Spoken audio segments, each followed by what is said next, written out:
Geometrías no euclidianas, proyectiva y fractal, curvas, en realidad introducción a curvas. Vamos a ver algunos conceptos básicos que son representación paramétrica regular y cambio admisible de parámetro. Bueno, definimos entonces, se denomina representación paramétrica regular a una función vectorial, en los términos que se vieron durante la clase número 1, a una función vectorial que está definida desde un intervalo real hacia Rn. En particular, nosotros trabajaremos en R2 y en R3, mayoritariamente en R3, pero bueno, esta es la definición de una representación paramétrica que tiene un solo parámetro, ¿no? Porque el parámetro viene de un intervalo real hacia un espacio vectorial. Bueno, decimos que es una f de t, o r, o de u, o de s, o como quieran, pero tiene un único parámetro escalar, y la imagen es un vector. Bien, para que sea regular, lo que se le va a pedir a la parametrización es que sea de clase C1. Esto recordemos de conceptos de análisis matemático, que implica que la función f de t sea continua y que su derivada también lo sea. Y en términos de funciones vectoriales, recordemos de la clase número 1 que para que una función vectorial sea continua, deben ser continuas sus componentes. Y lo segundo que le vamos a pedir es que la derivada de esta función vectorial, que es componente a componente, sea distinta al vector nulo, ¿no? Y aclaramos acá vector nulo porque la derivada de una función vectorial es otra función vectorial. Así que lo que debe ser distinta es del vector nulo. Bueno, si la parametrización está definida hacia R2, por ejemplo, la función f de t debe tener dos componentes, donde cada una de estas componentes es una función escalar. Nosotros también podríamos expresar esta función escalar, esta función vectorial, la imagen de la función vectorial, en términos de una base definida. Por ejemplo, en términos de la base canónica, tenemos que f1 de t es la primera componente del vector f de t en términos de la base de 1 y de 2, que es la canónica, y f2 de t es la segunda componente. Es decir, las funciones escalares son las coordenadas del vector imagen en términos de la base elegida. Por supuesto, recordemos de álgebra que yo podría cambiar la base y eso cambiaría los escalares y por lo tanto las funciones escalares que la definen. La curva seguiría siendo lo mismo, solo que medida en términos de otra base. Bueno, acá me sobra un signo de suma. Bien, cada componente entonces es una función escalar del parámetro t. Esto es una función de t y esto es una función de t.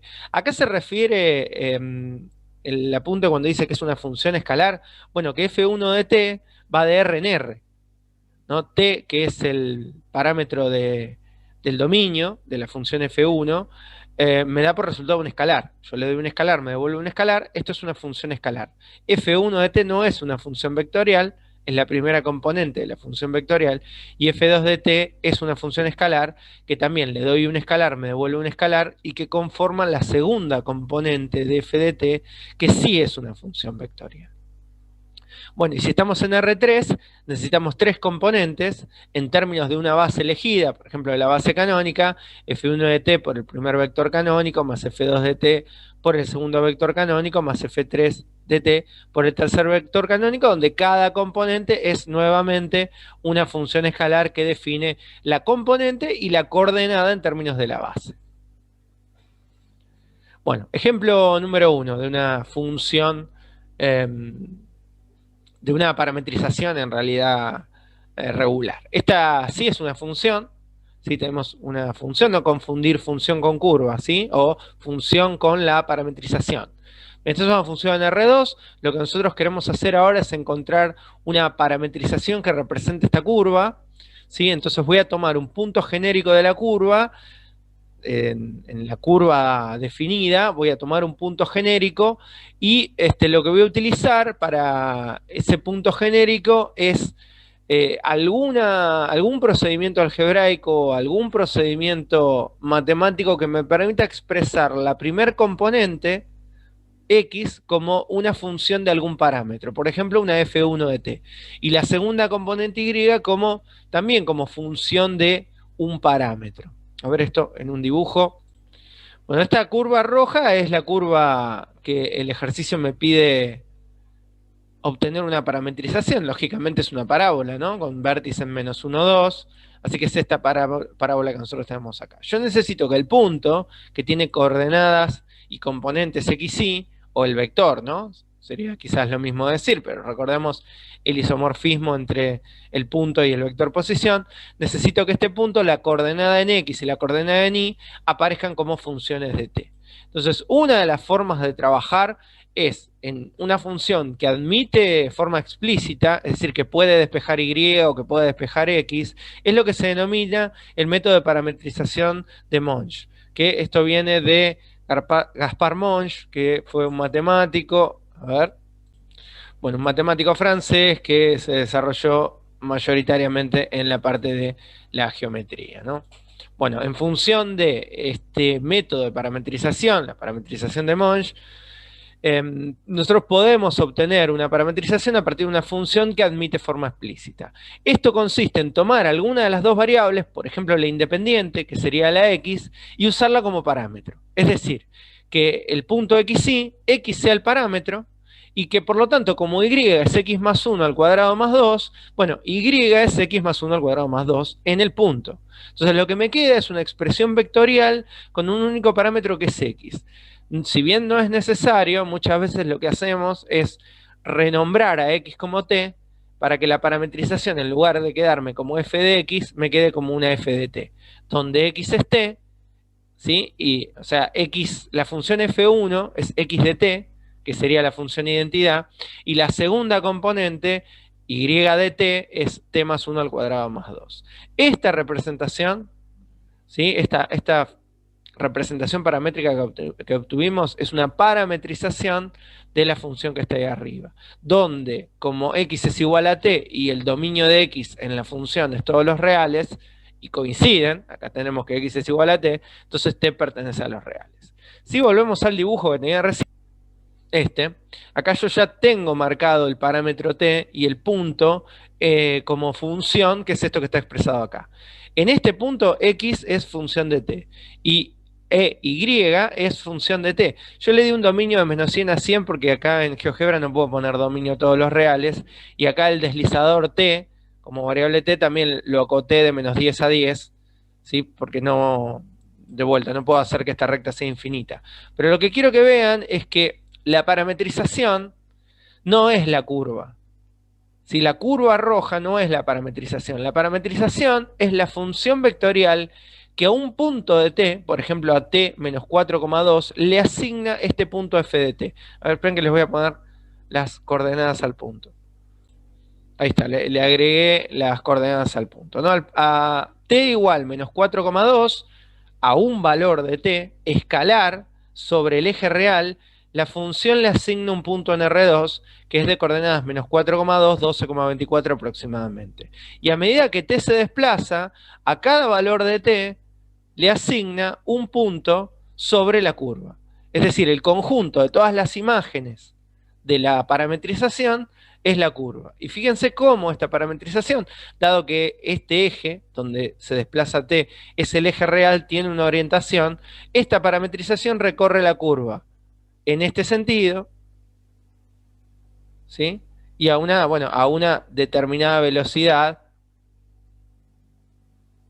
¿no? Que bueno, en este caso, para recorrer toda la curva, necesito que este eje sea todos los reales. ¿Sí?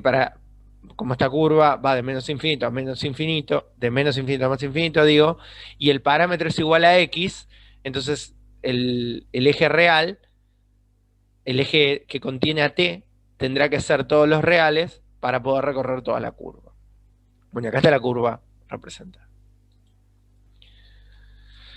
Bueno, esto es la obtención de la parametrización a partir de un método de parametrización que es el método de Monge. Lo que voy a hacer ahora es estudiar si esta parametrización es regular o no en función de la definición de la diapositiva anterior. Para que sea regular debe satisfacer las dos condiciones anteriores, que eran que sea de clase C1 y que la función derivada de la parametrización no se anule para ningún valor de t. Entonces acá tengo la parametrización, tenemos que la primera componente es un polinomio, por lo tanto es continuo, la segunda componente es un polinomio, por lo tanto es continuo también, ¿sí? La parametrización es continua porque sus componentes lo son, la primera componente es continua, la segunda es continua. Recuerden que hay un teorema que afirma que los polinomios son continuos siempre y son derivables con continuidad infinitas veces. Entonces, derivamos, la primera derivada es constante, así que es continua, la segunda derivada es un polinomio lineal, así que también es continuo. Entonces, al ser la derivada también continua, es continua la función, es continua la derivada, es de clase C1. Así que la primera condición se cumple. Bien, debo verificar además que la derivada no se anula para ningún valor de t, lo cual, como vemos, pedirle a este vector, ¿no?, al vector derivado, que sea igual al vector nulo, es absurdo, porque es pedirle a la segunda componente que valga 0, lo cual podría ser acá, ¿no?, porque para t igual menos 1 la segunda componente se anula, ¿sí? Pero si t es igual menos 1, me queda el vector 1, 0. Porque la primer componente es constantemente 1, entonces nunca podrá valer 0. Este vector derivado nunca me va a dar el vector nulo, si es absurdo pedirle a la primer componente, que es siempre 1, que sea 0, y por lo tanto la parametrización es regular, puesto que, insisto, es continua y derivable con continuidad, y su vector derivado no da el vector nulo para ningún valor de t. Bueno, la regularidad en una parametrización es parecido a la continuidad en una función. Es una propiedad puntual. Si la función no fuese regular, por ejemplo, para t igual menos 1, bueno, diría que no es regular en ese punto, pero en los demás sí. Si no fuese continua la función para t igual, no sé, 0, entonces no sería regular para t igual 0, pero para los demás puntos sí. Es decir, la regularidad, la irregularidad, se enuncia indicando en qué valores del parámetro la función no es regular. De la misma forma que si una función no es continua, no se dice no es continua, sino que se dice no es continua en, no sé, x igual 0. Bueno, un ejemplo 2, ¿sí? Tomamos una función polar, una función en coordenadas polares, ¿sí?, donde R, que es el radio, es igual a 2 por coseno de tita menos 1, con tita entre 0 y 2pi. Esta función polar es la que se conoce como el cardioide. Es esta curva roja que vemos definida. A ver este punto. Es esta curva roja, esta curva que se conoce como el cardioide. Esta curva no es funcional. Si yo pienso en la curva roja, fíjense que no es función, claramente no es función. Entonces, si yo la quiero representar, necesito una parametrización. Para eso pongo un punto P genérico, que sepa que pertenezca a la curva, donde este segmento naranja es el radio y donde el ángulo que forma el eje de abscisas con el radio es tita. Bueno, entonces lo que necesito ahora es encontrar x en función de algún parámetro e y en función de algún parámetro. Entonces lo que podemos hacer es usar trigonometría. Sabemos que x es el cateto adyacente de este triángulo entre el origen de coordenadas, vértice en x y vértice en p. ¿Sí? Así que el coseno de tita será el segmento x dividido el radio, y el segmento y será el seno de tita, puesto que es el cateto opuesto, dividido el radio. Eso, expresado acá, es que x es r por el coseno, y es r por el seno. Recordemos, r es la hipotenusa, ¿sí? Así que, bueno, es despejable x e y de esas dos definiciones de razones trigonométricas. Y bueno, ahí está, tengo tita como parámetro, ¿no? Casi, porque, ¿qué hago ahora? El punto xy lo puedo expresar como en lugar de x, r por coseno de tita, y en lugar de y, r por seno de tita. Bueno, pero ¿qué pasó? Me quedan dos parámetros, r y tita. Pero r está definido acá arriba. R es 2 por coseno menos 1. Entonces, si sustituyo r, ahí obtengo una expresión vectorial con un solo parámetro que es tita. Le puedo dejar tita si tengo ganas, ¿sí? Si tengo ganas que me quede una f de tita, le puedo dejar f de tita, o puedo llamar t a tita y que la función me quede f de t. Sustituyo t por tita y ahí obtenemos una parametrización del cardioide. Siempre que doy una parametrización, la parametrización viene asociada a su dominio, y en este caso, al t ser igual a tita, y tita ya tener un dominio entre 0 y 2pi, el dominio de t y el de tita es igual. ¿Sí? T pertenece a 0, 2pi. Vuelvo al dibujo, pago el ángulo, prendo la curva, y ahí tenemos la parametrización. ¿Sí? La parametrización arranca en t igual 0, acá, y empieza a recorrer la parametrización en este sentido, hasta que obviamente termina en 2pi, puesto que vuelve a empezar, ¿ven? El punto donde arranca, empieza a recorrer la parametrización, y ahí termina. Nuevamente, la parametrización no es la curva, sino que la curva es el conjunto de todas las imágenes de la parametrización. La parametrización lo que hace es asignarle a un valor de t un punto sobre R2. Y todos esos puntos sobre R2 definen la curva. Bueno. Quiero ver ahora si esta parametrización es regular o no. Nuevamente debo estudiar las dos condiciones pedidas. La primera es la de la continuidad. ¿Sí? Bien, yo afirmo que f de t es una función continua. Recordemos por trigonometría que la función seno y la función coseno son continuas, y que la suma de funciones continuas y la resta de funciones continuas es continua. El producto entre un escalar y una función continua es continuo. Vamos en orden. Acá el coseno es continuo. Multiplicar por 2 mantiene la continuidad. Restarle una constante mantiene la continuidad. Todo este paréntesis es una expresión continua. Al multiplicarlo por el coseno, que es continuo, el producto de funciones continuas es continuo. Entonces la primer componente es continuo. De igual manera puedo justificar la segunda componente, que es continua. Y la derivada, bueno, lógicamente primero tengo que derivar, ¿no? Regla de producto, la derivada del paréntesis es 2 por menos seno, así que menos 2 seno por coseno, más el paréntesis sin derivar por la derivada del coseno, que es menos seno, por eso escribí menos. La derivada de la segunda componente, recuerden, se deriva componente a componente. La derivada del paréntesis es menos 2 seno de t por seno de t, más el paréntesis sin derivar por la derivada del seno, que es el coseno. Escribimos un poquito más prolijo. Si acá podemos distribuir el seno para que me quede menos 2 coseno seno, menos 2 seno coseno es menos 4 seno coseno, y acá me queda menos seno con el menos de adelante más seno. Acá seno por seno es seno cuadrado, acá 2 por coseno es 2 coseno cuadrado, acá, y menos 1 por coseno es menos coseno. Acá, si quisiesen, entre menos 2 seno cuadrado de t y más 2 seno cuadrado de t, bueno, esto es 2 coseno de 2t. Si quisiesen, podrían utilizar esa identidad trigonométrica. Por ejemplo, si yo tuviese que volver a derivar esto, bueno, es más fácil derivar 2 por coseno de 2t que toda esta expresión, pero bueno, no es obligatorio. Yo lo voy a dejar así porque después, para probar la regularidad, encontré que es más sencillo hacerlo con esta expresión. Pero bueno, lo pueden cambiar. En estos ejercicios siempre van a utilizar muchísimas identidades trigonométricas, y muchas veces se reduce mucho y se simplifica mucho un ejercicio si utilizamos las identidades, así que tengan siempre a mano una tabla de identidades trigonométricas si es que no las saben de memoria.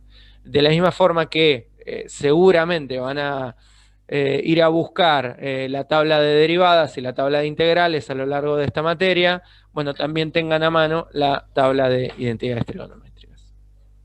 Bueno, afirmo entonces que f' de t también es continuo. Acá tenemos función continua por función continua, más función continua, es continuo. Función continua elevado al cuadrado es seno por seno, así que es producto de funciones continuas. Acá también, y acá también. La suma algebraica de funciones continuas es continuo, así que obtuve una función que es continua, la parametrización, y es continua su derivada. Así que es de clase C1. Bien, tomo nota de la función acá y de su derivada, porque tengo que limpiar todo esto para estudiar el segundo axioma, que es el de pedirle a la derivada que no se anule. Así que nos traemos esto por acá. La segunda condición es que la derivada, que es esto que tenemos acá abajo, sea distinto del vector nulo. Bueno, que esto sea el vector nulo, o sea, yo voy a buscar si consigo que se anule. Si yo consigo que se anule para algún t, en ese t no será regular. Bueno, en este caso, en lugar de igualar las componentes al vector nulo, me conviene usar una propiedad de las normas vectoriales que me indica que hay un solo vector que tiene norma igual 0, que es el vector nulo. Es decir, en este caso, se puede hacer de la otra manera también, ¿no? Pero me parece que es más sencillo si nosotros, en lugar de pedirle a este vector que sea el vector nulo, calculamos su norma y le pedimos a su norma que sea 0. Entonces, si la norma es 0, f' de t es el vector nulo. Si yo encuentro un t para el cual la norma es 0, bueno, para ese t tendré el vector nulo, ¿sí? Es un ejemplo 2 que muestra otra forma de probar la regularidad. Bueno, acá hay que hacer los cuadrados, acá hay que desarrollar este cuadrado y este cuadrado. Es un proceso muy largo acá entre el renglón 2 y el renglón 3. Yo lo hice y bueno, llegamos a toda esta expresión. Ustedes con una hojita hagan todo el desarrollo y espero que lleguen a lo mismo que yo, acá abajo, ¿no? Haciendo el cuadrado acá de esta expresión y el cuadrado de esta expresión, después juntando términos semejantes. Bueno, a continuación lo que hago es agrupar como a mí me conviene, dejo acá el 4 coseno cuarta de t, y este 8 coseno cuadrado de t, seno cuadrado de t, lo divido en 4 coseno cuadrado de t, seno cuadrado de t, más 4 coseno cuadrado de t, seno cuadrado de t. Uno lo pongo por acá, más 4 coseno cuadrado, seno cuadrado, y el otro lo puse acá atrás, más 4 coseno cuadrado, seno cuadrado. Este coseno cuadrado de t es este que está acá, este seno cuadrado de t es este que está acá, menos 4 coseno cubo de t es acá el segundo término, y menos 4 coseno de t seno cuadrado de t es este que está acá arriba. ¿Sí? Este 4 seno cuarta de t está acá. Bien, ¿por qué agrupé así? Bueno, porque a los dos primeros le voy a sacar factor común 4 coseno cuadrado de t. Digo, acá me queda coseno cuadrado y acá me queda seno cuadrado, que va a dar 1. Estos dos los voy a asociar, me va a dar también 1. A estas dos expresiones le voy a sacar factor común 4 coseno, entonces me va a quedar acá coseno cuadrado más seno cuadrado, que va a dar 1. A estas dos expresiones le voy a sacar factor común 4 seno cuadrado de t, me va a quedar seno cuadrado más coseno cuadrado, que va a dar 1. Así que todos los paréntesis dieron 1, los quito. 4 coseno cuadrado de t más 4 seno cuadrado de t es 4, más 1, 5. Y este menos 4 coseno de t me queda acá. Bien, ahora afirmo que esto no puede dar nunca 0. ¿Por qué? Porque el coseno de t está acotado entre 1 y menos 1.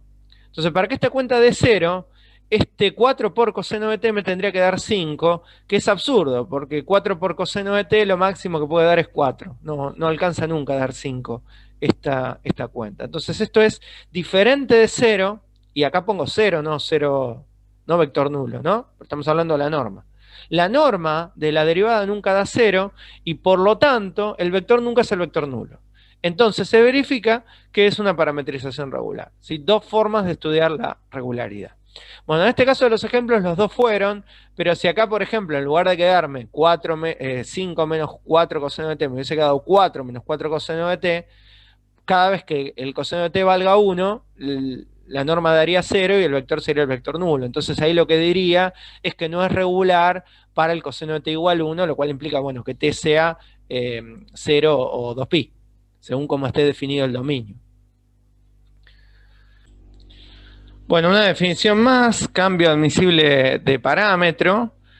Tomamos una representación paramétrica regular, dada una parametrización. Decimos que una función escalar θ, y ojo con θ que es una función escalar, es cambio admisible de parámetro si satisface dos axiomas que van a ser fáciles de recordar porque son los mismos que los anteriores. θ tiene que ser de clase C1, θ es una función escalar, tiene que ser una función de clase C1, continua su derivada, y su derivada ha de ser diferente del vector nulo, de 0. Acá podemos hacer una aclaración, porque dado que θ es una función escalar, lo que le estamos pidiendo, al ser continua y ser continua su derivada, es decir, que sea continua y derivable con continuidad. Que tenga continuidad la función, y al ser continua la derivada y pedirle que no se anule, por criterio de maximización de las funciones, es que tenga crecimiento estricto.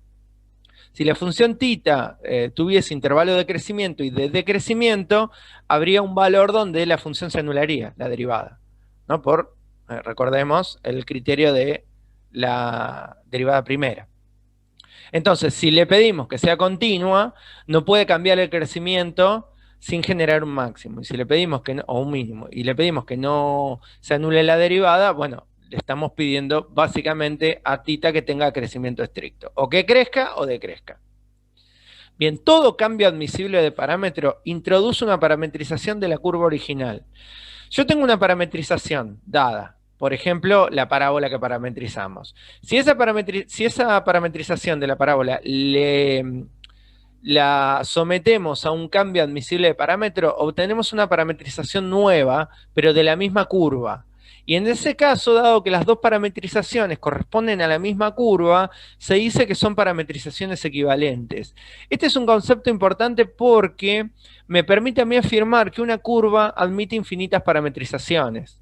Dado que yo puedo poner infinitos cambios admisibles de parámetro, porque me basta poner una función que cumpla con estas dos condiciones, entonces la curva no viene directamente o biunívocamente definida por la parametrización. Una misma curva puede tener distintas parametrizaciones.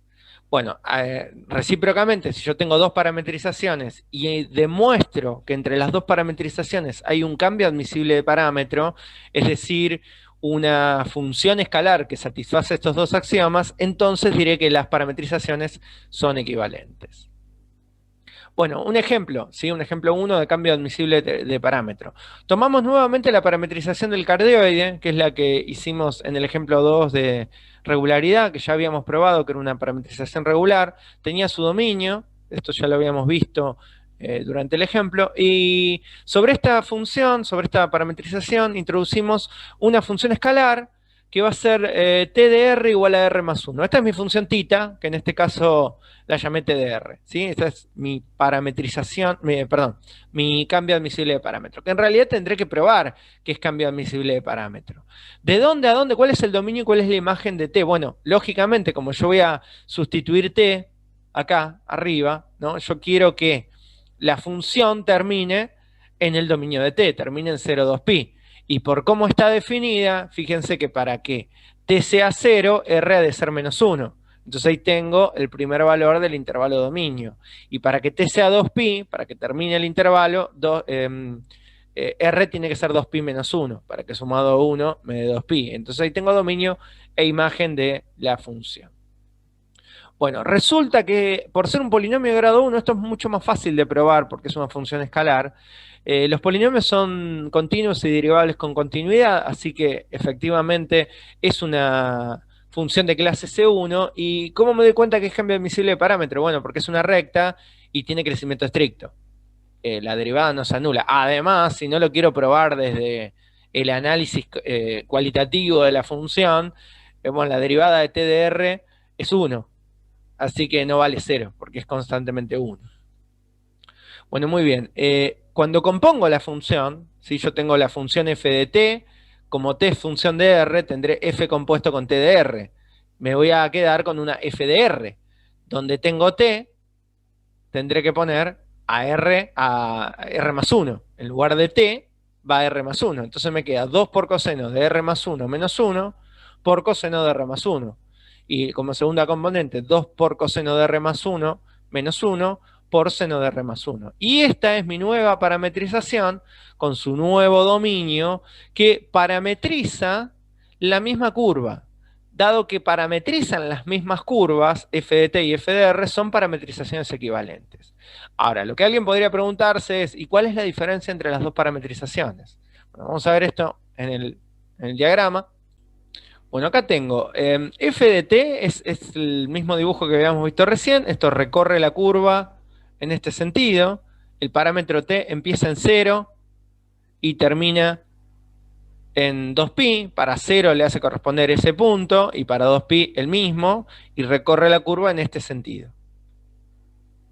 ¿Sí? Y para recorrer toda la curva necesito la longitud 2pi del intervalo, no toda la longitud real como era en el primer ejemplo.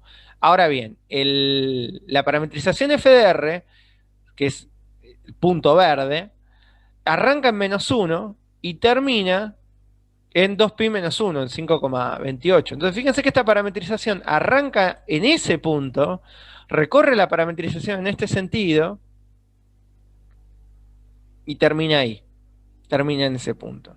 Entonces tenemos dos parametrizaciones que arrancan en puntos diferentes y recorren a la curva, en este caso en la misma longitud, porque la longitud del intervalo dominio de la función de arriba es exactamente la misma que la de la longitud del parámetro de abajo. Es decir, el dominio azul es de 0 a 2pi, y si bien el dominio verde no es de 0 a 2pi, le toma el mismo tiempo eh, recorrer la parametrización.